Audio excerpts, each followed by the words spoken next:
Hi friends, welcome back to Sara happy vlog. எல்லோரும் எப்படி இருக்கீங்க? நல்லா இருக்கீங்களா? இது திங்கக்கிழமை எடுத்த விலாக். திங்கக்கிழமை எங்கள் வீட்டில் என்ன லஞ்சுனா சாம்பார், முட்டைக்கோஸ் மிட்டா, சிக்கன் நகெட்ஸ். இதான் ஃப்ரெண்ட்ஸ் திங்கக்கிழமை எங்கள் வீட்டில் லஞ்ச்.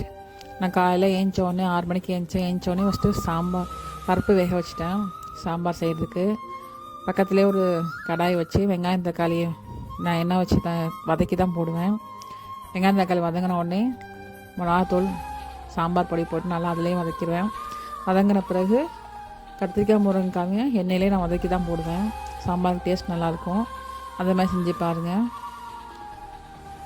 எல்லாம் வதங்கின பிறகு குக்கர்லேயே எங்கள் பருப்பு வெந்துருச்சு. பருப்பு தண்ணியை நான் அப்படியே ஊற்றி காய்கறி வேக வச்சிட்டேன். அங்கே பருப்பு சாம்பார் கொதிச்சிருக்கும் போதே பக்கத்தில் ரைஸும் வைக்க ஆரம்பிச்சிட்டேன்.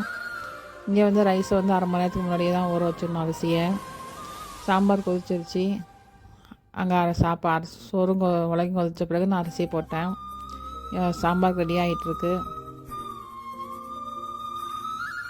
உங்கள் வீட்டில் என்ன லஞ்சுன்னு சொல்லிட்டு கமெண்டில் சொல்லுங்கள் ஃப்ரெண்ட்ஸ். இங்கே கிச்சன் சின்னதாக இருக்கிறதுனால எந்த பாத்திரத்தை எங்கே வைக்கணும்னு தெரிய மாட்டேது. நீ காய்கறி வந்த பிறகு நான் பருப்பை போட்டு பருப்புலேயே நான் வந்து புளியை ஊற்றிடுவேன். சாம்பார் ரெடி ஆகிடுச்சு. தாளிக்கிறதுக்கு தாளிப்பு ரெடி பண்ணிகிட்ருக்கேன். அங்கே சோறு வெந்துட்டுருக்கு. தாளித்து முடிச்சாச்சு சாம்பாரை. சாம்பார் வேலை முடிஞ்ச பிறகு நான் முட்டைக்கோஸ் மிட்டா ரெடி பண்ண போகிறேன். முட்டைக்கோஸ் மிட்டா நான் ஆல்ரெடி என்னோடய சேனலில் அப்லோட் பண்ணியிருக்கேன் ரெசிபி. செஞ்சு பார்த்துட்டு எப்படி சொல்லுங்கள் ஃப்ரெண்ட்ஸ். அங்கே சோறு வெந்த பிறகு சோறையும் வடித்து விட்டேன்.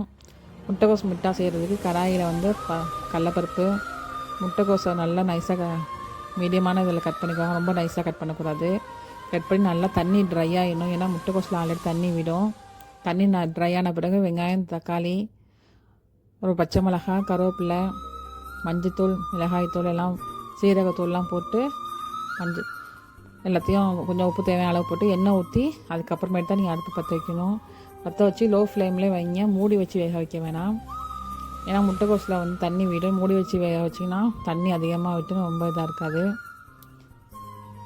முட்டைக்கோஸும் ரெடி ஆகிடுச்சு. முட்டைக்கோஸ் ரெடியான பிறகு நான் சிக்கன் நகெட்ஸு வறுக்க ரெடி பண்ணியிருக்கேன். நாங்கள் எப்போதுமே சாரியா பிராண்ட் வாங்குவோம் சிக்கன் நகெட்ஸு. இந்த டைம் வந்து அமெரிக்கன் பிராண்ட் வாங்கினோம். அது வந்து எங்களுக்கு வந்து நல்லா இல்லை டேஸ்ட்டு. சாரியா பிராண்ட் வந்து அப்படியே ஃப்ரை பண்ணுவோம், டேஸ்ட் நல்லாயிருக்கும். இங்கே அமெரிக்கன் பிராண்டு வந்து நல்லா இல்லை. அதனால் நான் என்ன பண்ணேன்னா எண்ணெய் ஊற்றி அதில் கொஞ்சோண்டு உப்பும் சிக்கன் மசாலாவும் போட்டு மிக்ஸ் பண்ணி வச்சுட்டு அதுக்கப்புறமேட்டு சிக்கன் நகெட்ஸை ஃப்ரை பண்ணேன்.